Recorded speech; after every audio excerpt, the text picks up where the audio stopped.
So, hey, folks, I'm going to do the same thing I did for the first episode of The Wheel of Time and give you my initial thoughts the moment I have finished watching the first episode of Hawkeye, sitting on my couch, using my phone as a microphone. And guess what? I just finished watching the first episode of Hawkeye. And my initial thoughts are, it was all right. It was okay. I mean, it was fun. I had some fun with it. It didn't really hit me with the impact of some of the other Marvel shows when I watched their first episodes. But I still have big hopes for the show. But right now I'm just sitting here thinking about this first episode and I'm like, it was all right. It was fun. It was okay. But how about we get a little bit deeper into it today on The Streaming Fool?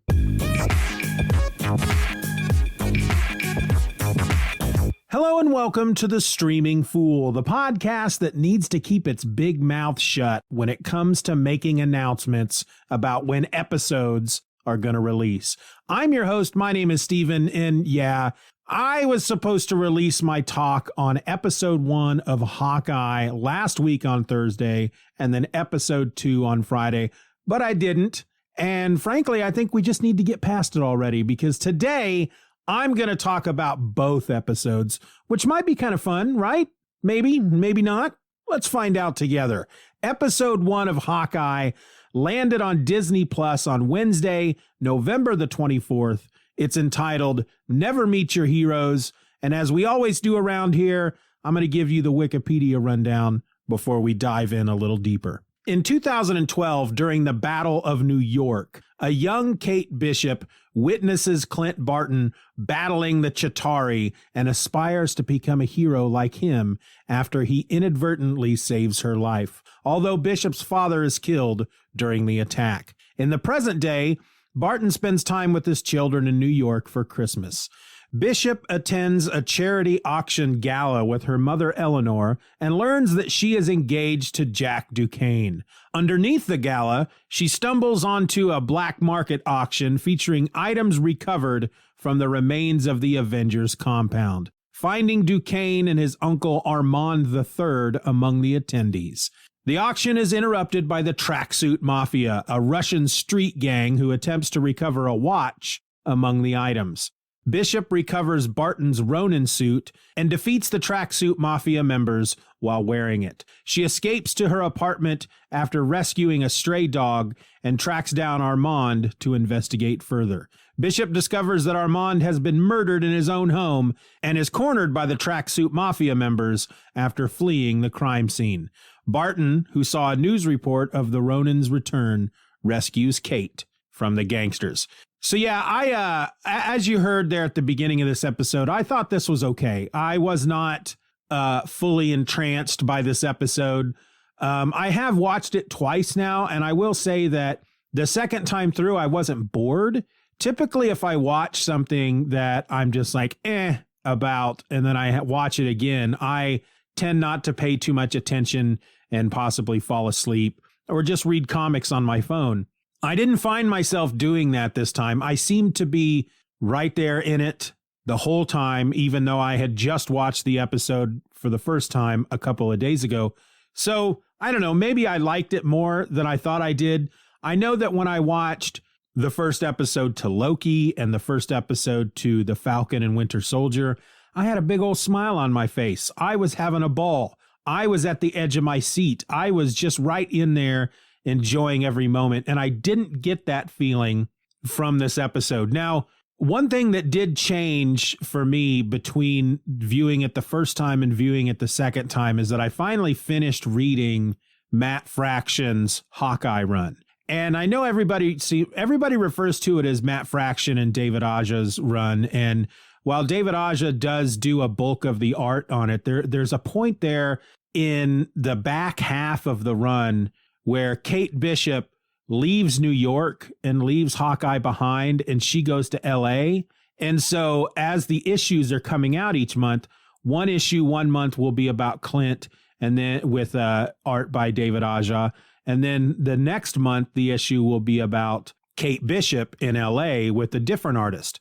And I first of all, I have to admit, I enjoyed the Kate Bishop storyline quite a bit in the comics, and I don't really ever hear anybody talking about it. So I just wanted to make sure I put that out there right here, is that as much as I enjoyed the Clint Barton portion of the storyline, which is most of the run, the little side story with Kate Bishop when she goes to LA is just wonderful. And I don't know if they released these books at that point, if they were doing them bi-weekly or bi-monthly, once every couple of weeks or what. I don't know how it was coming out. I just found it weird that one issue would be Clint, the next issue would be Kate, the next issue after that would be Clint, and so on and so forth. And I have to imagine folks reading those monthly, I don't know. I don't know how I would feel about that, reading an issue just all about Clint Barton and then not getting the next part of the story for another 2 months, unless again they released him every 2 weeks. If you got two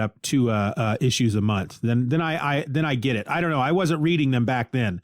I started the run a few weeks before Hawkeye came out, the TV show, and then I just finished it over the weekend and then gave the 2 episodes another watch. But maybe that helped me get back into the show the second time around. Maybe that helped me stay engaged. I don't know, but I still did quite enjoy the show. Don't get me wrong. I'm not saying that I didn't like it. I did find that with this first episode, it's a lot. Most of it is about Kate Bishop. We get Clint hanging out with his family, minus his wife. His wife is back home. He's basically with his kids enjoying a pre-Christmas trip in New York. I guess they're just wanting to, I don't know if they came to New York specifically to attend the musical Rogers, which was a wonderful, wonderful part of the episode when they're attending that musical about Steve Rogers. And I'll talk about that in a second, but I don't know if that was their reasoning. If that was the reason they came to New York, it's like, we're going to go catch this musical. I got some free tickets because, of course, part of the musical is about me. And they just decided to hit some sites while they were there. But it's this first episode takes place 6 days before Christmas. And again, Clint's there with his daughter and his 2 sons. And they're supposed to be doing all the big Christmas stuff. They're going to go see the big tree in Rockefeller Plaza. They're going to have a Christmas movie marathon in the hotel. They're going to wear ugly Christmas sweaters. They're going to do the whole thing. But while they're off doing their thing that night, Kate Bishop, who we actually get introduced to Kate at the very beginning of the episode in 2012 during the Battle of New York, which is what happens in the very first Avengers movie. And we find that she comes from a very wealthy family. Her and her mother and father are in this penthouse apartment, very posh, very big, a lot of square footage. And her mom and dad are having an argument. She's listening to them through a vent in her room, but they're having an argument. Obviously, it's about money because her mother, Eleanor, shouts out at one point that they have to sell the penthouse, which her father does not want to do. But then that's when they discover that she's listening in because she drops something and she's above them and they hear it hit the floor. And so he goes up to talk to her and he tells her not to worry. They're not selling the penthouse. And then he says he's got some work to do. He'll be in his office, which is part of the penthouse. He's not going to the office. He'll be in his office there in the penthouse. And so she goes down to see her mom and they're eating cookies or something. And they bond over her mother flipping a cookie in the air and catching it in her mouth. And we learn there's all these trophies and whatnot in Kate's room and pictures of her and her father rock climbing and her father and her, she was winning trophies for martial arts and whatnot. And anyway, her mother sends her back up to her room. She goes, go get the checkerboard and we'll play some checkers. And as she's up there, that's when the Chitauri attack. And so they find themselves right in the middle of that big attack, which destroys a lot of New York. And it destroys most of their penthouse. And at one point, an entire outside corner wall is blown out of the penthouse. And she's standing there looking out into, the open air of New York City. And one of the Chitauri, the 2 or 3 of them are on one of those sky bike things and it starts flying toward her. It's like, I'm going to get this little girl. And she starts to, she panics and she screams. But then Clint, who is on the building opposite up on the roof, and he's just randomly taking out Chitauri. He doesn't, it's not like he sees that she's about to be attacked. He's just shooting arrows at Chitauri, and he takes out this particular sky sled. And then she sees him do that move that we see in the movie where he jumps off the building and shoots an arrow with a line, a rope, a cable in it, and swings into the window below. And things start getting worse. Her mom comes and grabs her, and they take off, and she can't find her dad. They don't know where her dad is. And then we go from there to her father's funeral. So her father apparently died during the attack. And Kate at that point realizes that she has to do something to help protect her and her mother from anything like this ever happening. And she asks her mom, she says, I have to protect us. I have to be better and learn to protect us. And, she's just a little girl at this point. She might be 12. And her mom says, no, it's my job to protect you. Anything you need, I will do for you. And Kate says, I need a bow and arrow. And then we get this whole credit sequence that we don't get in the second episode, but it's kind of a, they use it as an excuse to run the opening credits. So we see the actors and actresses' names and director and writer and all that junk, but it's all animated and it's to the style of David Aja's art in the book. And it's basically just showing all these achievements that Kate Bishop has over the next 10 years or so of her life. She's winning archery championships and gymnastics and karate. She excels in all three of these areas and, winning medals and all this junk. And then when the credit sequence ends, we are at the present day, and Kate Bishop at this point is 22 years old. She's in school. She's in college. And we see her breaking into a building where across the way is something that is called Stane Tower, which apparently is named after Obadiah Stane from the Iron Man movies. And she apparently has made a bet that she can ring the bell in this bell tower using her bow and arrow. And she does so using a couple of trick arrows. But it also, apparently the bell is not supposed to ring anymore. It's an ancient clock / bell tower. And she ends up destroying the tower. The bell falls from its mounting, destroys the clock below it and part of the tower, and she gets into some trouble for that. So she goes back to New York, where her mother tells her basically that, of course, she's going to be punished. She's already canceled all of her credit cards. And one thing she can do to help make up for what has happened is for her to attend this charity auction gala. And it's when she attends this gala that she knows that her mother is dating this guy named Jack Duquesne. And he is, in the comic books, if I remember correctly, he's the swordsman. I think that's what his name was. He's the guy that basically worked for the carnival that Clint Barton was a member of, where Clint learned all his archery stuff. So the swordsman kind of trained him, taught him up, taught him everything he knew. And he has been known as both a bad guy and a good guy throughout the comics.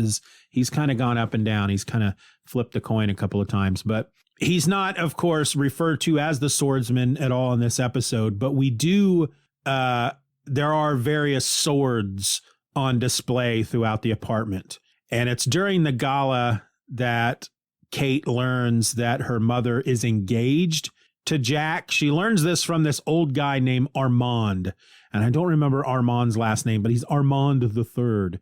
And he obviously does not like Kate's mom. It's a very uncomfortable scene because he actually says very mean things about Kate's mom to Kate's face, but he says it in such a way that it's obvious he's being mean, but he's saying it in a nice way. He's just being a real jerk. So when she learns that her mother is engaged, she confronts her mother, of course, and Jack is there, and she's like, I need some air. And so Kate leaves the building. She goes outside where she finds this dog with one eye who runs away. She's just like, well, hey, Pooch. And he takes off. She goes back inside to witness her mother in a back room talking to Armand. And it sounds like Armand is threatening her. She's done something to upset him. He reminds her that he too has powerful friends. and then they separate. Armand goes one way, she goes the other. Kate confronts her. Was that man just threatening you? And her mother's like, I honestly don't know what he was trying to say back there, but what are you doing down here? Come on back up to the event. And Kate says, I'll be up in a second. And then she ends up following Armand down into the basement area of this building where it's like a wine cellar where they're doing another auction. And Jack is there with him. Jack is Armand's nephew. And the first thing up for auction is like a full Triceratops skull. And it's very obvious when whoever wins it, when the auctioneer says, and remember, this is for display in home only. And if asked, you have no idea where you found it. And everybody laughs. Ho, ho, ho, ho. How droll. Hoo, hoo, hoo. Droll. Is that the right word? I don't know. I'm not up on the high society words. Anyway, the next item up for bid is the Ronin Sword, which is the sword that Clint used in Endgame when he was the Ronin and he was taking out, it was during the blip. His entire family had been blipped out of existence thanks to Thanos. And in his rage and despair, he decides to take all his anger out on the underworld. He figures, why should my wife and children be gone and these bad people are still around? I'm going to punish them. And he does so by hunting them down and killing them dressed up as a ninja with the sword. We learn during this episode, though, that his sword is a retractable sword and does one of those very impossible things where the blade retracts into the handle, which it shouldn't be able to do. So I don't understand how that kind of stuff works. But Jack really wants the sword. He can't afford it, though, so Armand gets it. And then the third thing that then comes up for auction is the Ronin suit. And that's when the tracksuit mafia drive a frickin' truck through the wall. So at least one wall of this cellar is at ground level. And they drive a truck or a van or something through the wall, and all these dudes in tracksuits and ski masks come out, and they're looking for a watch. And they're threatening everybody, and Jack is able to scoop up the Ronin sword during all the chaos.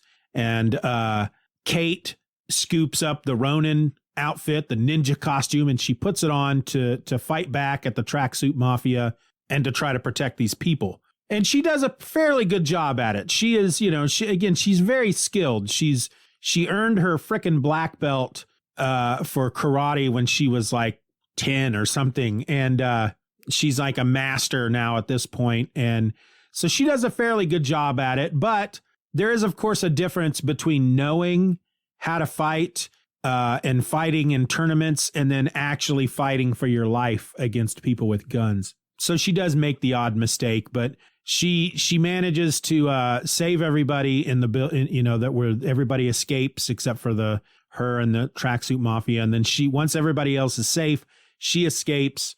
When she gets out onto the street, she finds the dog again, who is actually attacking one of the tracksuit mafia dudes who ends up finding the watch. We don't know what the watch is all about. We'll talk about that maybe here in a bit. But the dog runs out into traffic. She runs out, flips over a car, grabs the dog, saves the dog's life, which is what Hawkeye or Clint did in the comic book. And then she takes the dog back to her apartment, leaves the dog in her apartment, and then sets off to Armand's place.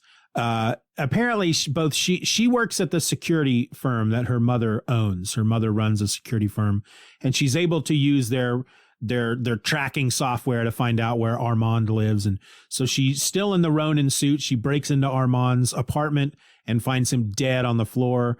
She, of course, skedaddles. And once she's back out on the street, she is then confronted by the tracksuit mafia who has followed her. And she gets into another fight. And she's kind of holding her own, but she can't quite. I mean, in the end, regardless of her skill level, again, she doesn't have practice being in real, honest to God fights. She's trained in more of a tournament style fighting. So when she's fighting actual dudes who are twice her size, she's still in essence a little girl. She's 22 years old, but compared to these dudes, they're each guy makes up two of her basically. And so she tries to escape, and she jumps into she finds a parked car that's unlocked, and she jumps into it and she locks the doors, and I guess she's trying to figure out how to get it started. And one of the tracksuit mafia dudes punches the window out on the driver's side, but before they can take her, somebody shows up, beats them all up, drags her out of the frickin' car, pulls her into an alley, throws her up against the wall. We see that it's Clint. He rips her mask off and he's about to punch her in the face, and he sees that it's a girl, and a young girl at that. And he just says, "Come on, who the hell are you?" And then that's how that episode ends. And it was quite fun. It was enjoyable. I'm looking back on it, and it was kind of a fun episode. I didn't have the same reaction I did with some of the other shows, most especially Loki and Falcon and Winter Soldier, but still, it was an enjoyable episode, and it raised a couple of questions. First of all, I don't think this is going to be something that a lot of people are going to be talking about and trading theories, but I want to know how Clint tracked her down. I want to know how Clint, in all of frickin' Manhattan, how did he find her? I want to know how that was possible, but he did. He used to be in S.H.I.E.L.D., so whatever. But some of the questions that come up are, what is the watch that the tracksuit mafia were after, that they found? It was marked as being in the Avengers compound that was destroyed during Endgame, but have no idea what this watch is. Was it a bit of tech from Tony Stark? Is some of his armor going to pop out of this watch? I just don't know. I don't know what's going on with this watch. In the comics, or at least the comics I read, I'm not all that versed on Kate Bishop, but just based on this Hawkeye run I just finished, her father is alive and her mother is not. In the TV show, her father has died, but her mother is alive. In the comic, her father turns out to be a bad guy. So I'm wondering, he works for organized crime and whatnot. So I'm wondering if her mother is involved as well, and if she might be behind the tracksuit mafia. Don't know. There's some hints, of course. And then what is old Jack Duquesne doing mixed up in all of it? What role does he play in all of this? Now, episode 2 of Hawkeye, it also landed on Disney Plus on Wednesday, November 24th. It's entitled Hide and Seek, and here's what Wikipedia has to say about it. Bishop takes Barton back to her apartment, but it is attacked by the tracksuit mafia. The pair is forced to evacuate, leaving the Ronin suit behind. After relocating to the apartment of Bishop's vacationing aunt, Barton sends his children back home, promising to return by Christmas Day. He escorts Bishop to her workplace, then recovers the Ronin suit from a firefighter named Grills at a LARP event. Later, Bishop fails to convince Eleanor of Duquesne's involvement in Armand's death. After challenging Duquesne to a fencing duel, she tries to contact Barton, not knowing that he has allowed himself to be captured by the tracksuit mafia. She tracks down Barton's location, but ends up being captured herself, and the gang informs their boss, Maya Lopez, of Barton and Bishop's captivity. So this one was a bit more fun. We get more of Clint doing what Clint does. So that's kind of why I wanted to watch this originally, because I've always been a big Hawkeye fan. I've always leaned toward characters who, superhero characters in comic books that don't have superpowers, but I've always really liked the Archer. Green Arrow is one of my favorite DC characters, probably in my top 5, and I have always enjoyed Hawkeye in the comics. However, the Clint Barton of the MCU is drastically different than the Clint Barton in the comics. They're just two completely different characters. The only thing they have in common are their names, the fact that they are archers. Their personalities even are quite different. The Clint Barton of the comics always seemed to get himself into trouble quite often, and could be a bit of a wisecracker and a bit of a smartass and a bit of an a-hole, frankly. The Clint Barton of the MCU, I like him, but he's just not the same as the one in the comics. But I enjoyed this episode a lot more. Again, they go back to Kate's apartment where we meet the dog who's there. She calls him the pizza dog because so far the only thing he has eaten since she's had him is pizza. In the comics, he is referred to as Lucky the pizza dog, though he has a tag that names him Arrow, and he is apparently in the comics was once owned by one of the members of the Tracksuit Mafia. So Clint, his only goal is getting that Ronin suit back. He is very worried that since she was seen out in public with it on, that people might come after her because of what Ronin had done in the past and has made a lot of enemies in the underworld. She assures them that no one saw her with her mask off, that no one knows who she is.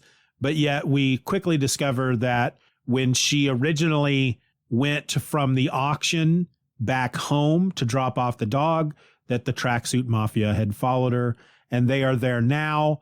And they start throwing Molotov cocktails into the apartment.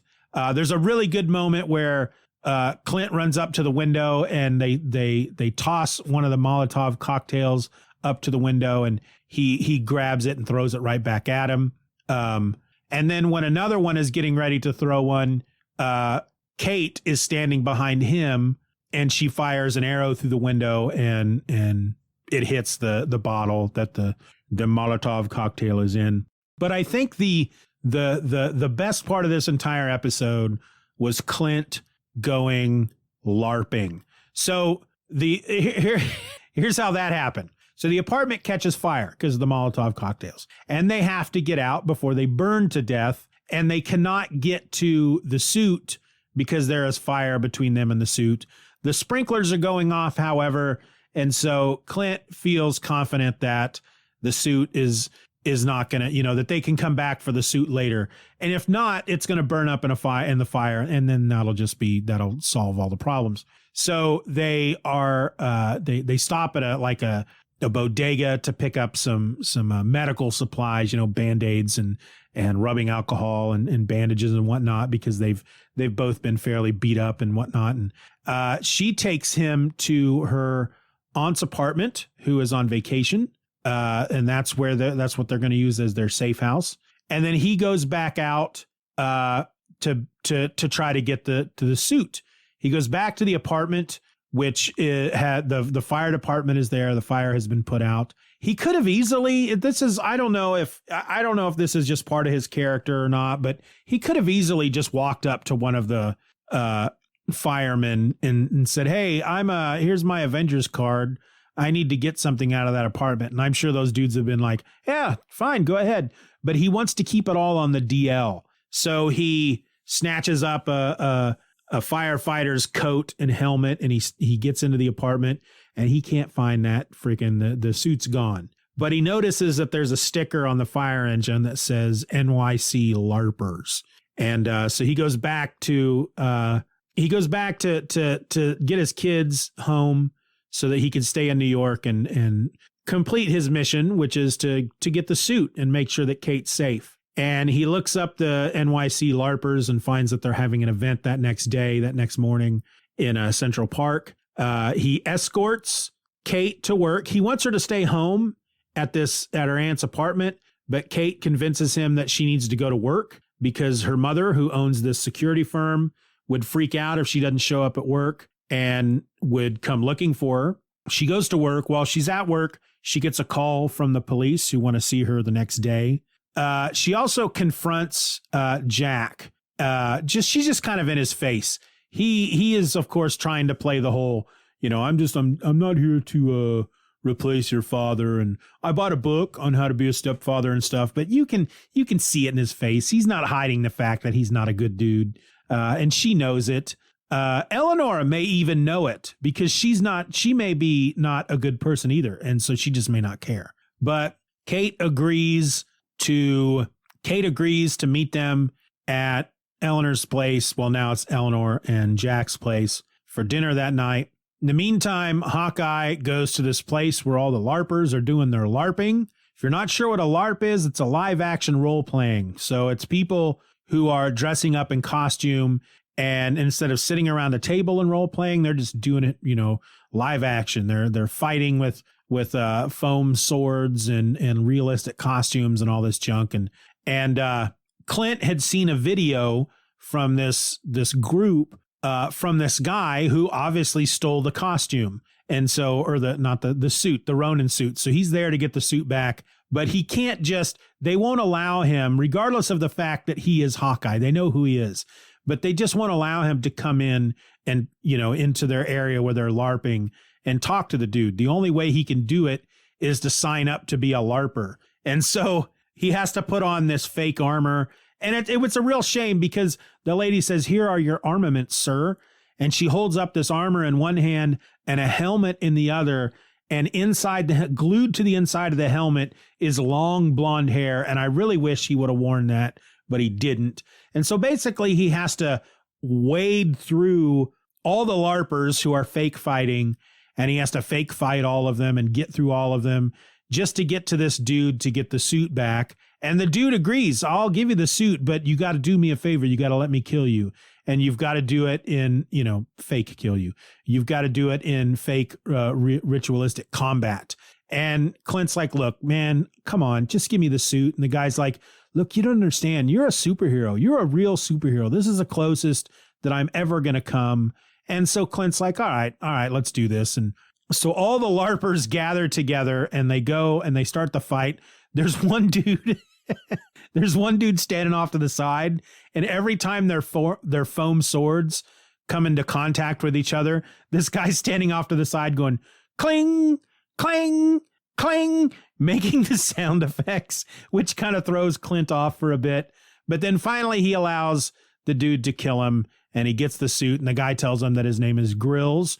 And, this is supposed to be it's supposed to be based on Matt Fraction and David Aja's run. And I would say it's very loosely based on their run. So far, the only similarities are the fact that it's in New York, it's at Christmas time, the Tracksuit Mafia are a part of it, and Clint and Kate are in it with the dog. Otherwise, the actual story, the whole premise, the reason they're doing what they're doing, it's all completely different. In the comic book, it's all about how Clint buys the building that he's living in because it's owned by the Tracksuit Mafia, and they're trying to kill. They're trying to kick all the people out, and so Clint just buys it out from under him and becomes the landlord, and then just gets to know all these people and tries to defend it in the end from the Tracksuit Mafia and all the bad guys and whatnot. And it's all just basically a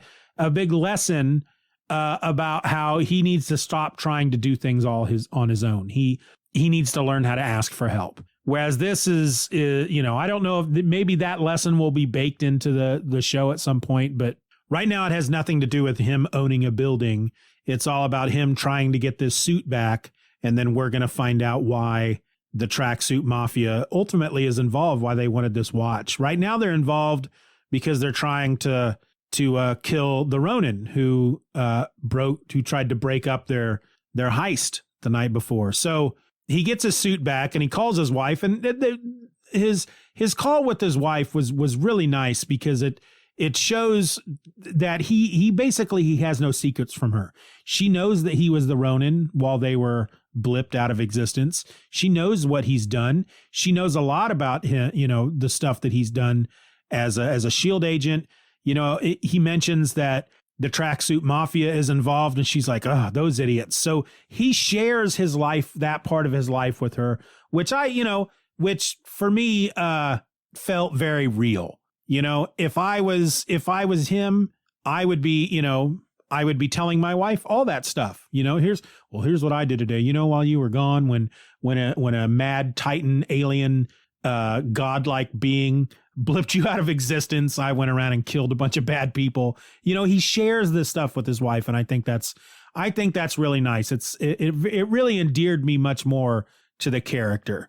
But he tells her that he needs to find out who actually is behind all of this, because he knows it's more than just them. And so he's like, she says, "So what's the plan?" And he goes, "Catch and release." And she says, "Oh, one of Natasha's old old tricks. And it's something that we saw at the beginning of the Avengers when she was captured by those Russians, and you discover that she had been captured on purpose so that she could take him out. And that's kind of what he's doing. He's going to allow himself to be taken captive by the tracksuit mafia just to learn who is in charge, who the boss is. He wants to talk to the boss, and he's confident enough in his own abilities that he will allow himself to be put in that position because he knows that he's going to be able to get out of it. Just like the Black Widow, Natasha, in that first Avengers movie when we first meet her in the Avengers movie. So while all this is happening, he just kind of sets himself up. He just kind of sets up shop out in front of some building. I think it's in front of her building until they roll up on him and take him captive. Well, in the meantime, she's having Kate Bishop. She's having dinner with her mother and Jack, and she's asking Jack about all the swords and wants to know if he fences. And he says he's dabbled. And so she challenges him to a fencing match. And so they get their equipment on, and they clear out a little area in this room, and they start to fence. And she keeps tagging him basically. And every time she does, he's like, "Oh, you are very good." And she's like, "Stop letting me win. You let that happen." And she knows he's better than he's letting on. And she wants to prove to her mother that he is at least lying about something. If she can show her mother that he's lying about being a swordsman, a sword master, then maybe she can convince her mother that he's lying about something else. And so she ends up, when they kind of finish one of their rounds, and he pulls his fencing little helmet mask thing off. And while he's not looking, she tries to stab him in the face, which of course he blocks without even looking. And her mother, of course, yells at her, "Wow, you tried to stab him in the face." And she says, "That's because I knew he could block it. I knew he was lying, and I've just proved that he was lying." And he's kind of amused. He's amused and exasperated at the same time. He says, "I'm going to go change my clothes," and he leaves.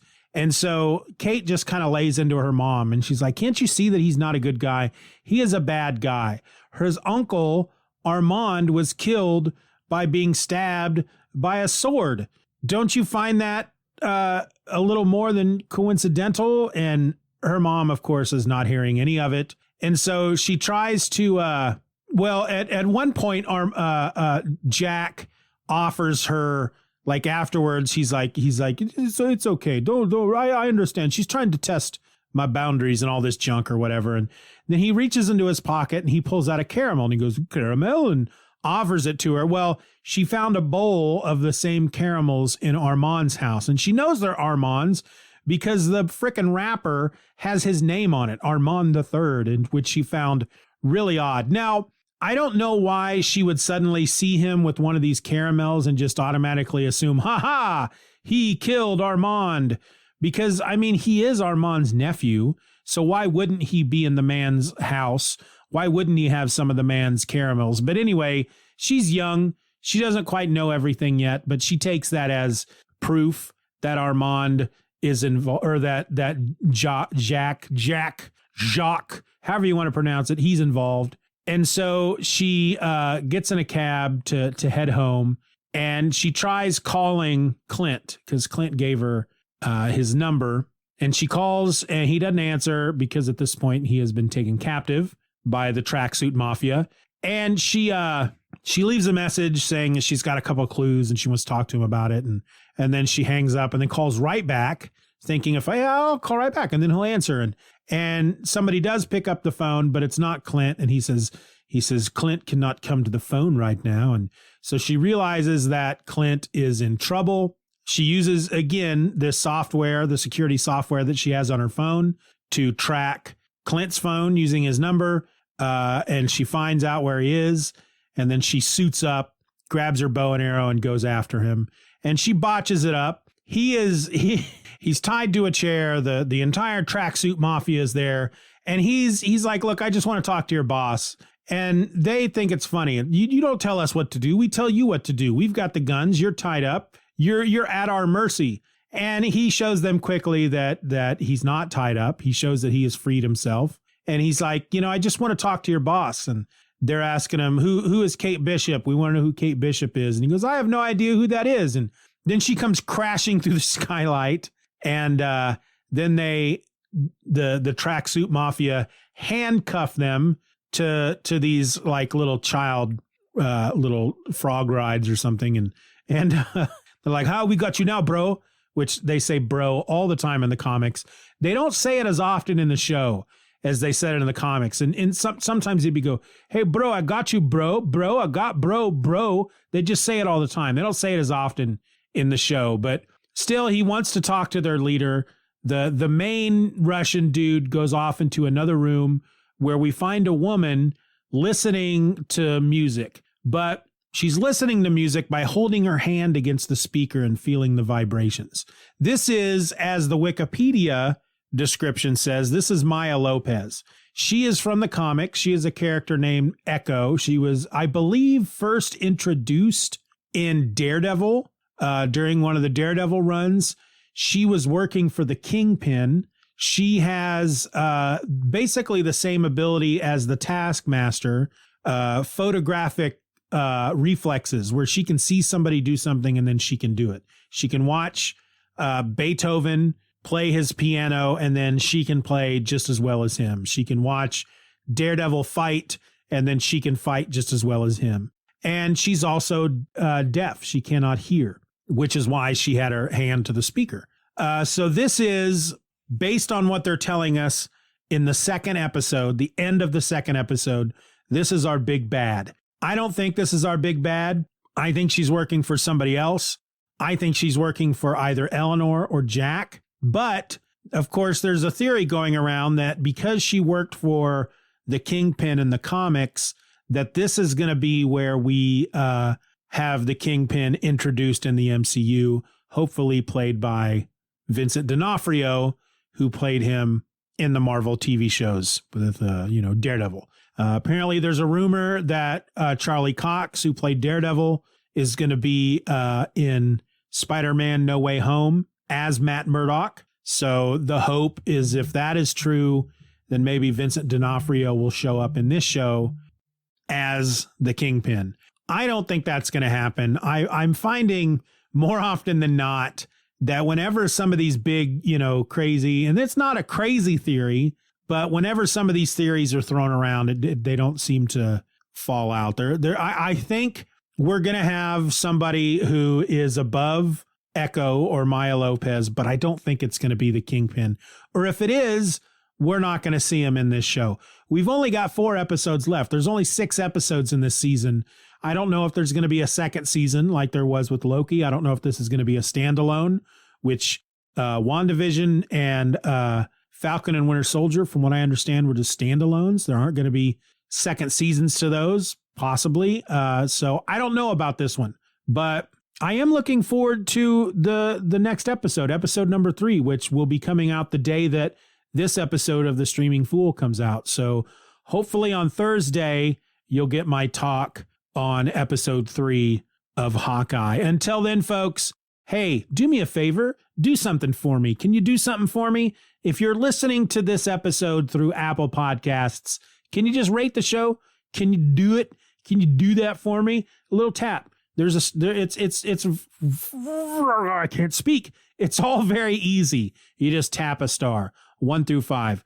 You rate it from 1 star to 5 stars, 1 being the worst, 5 being the best. I've got 2 ratings up there. I think I need at least 25 before my show, The Streaming Fool, starts showing up in various lists and whatnot on Apple Podcasts before people can see it more easily.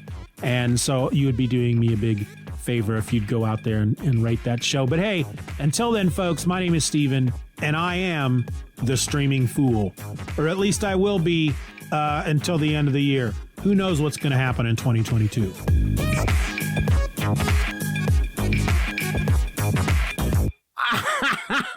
That was dumb.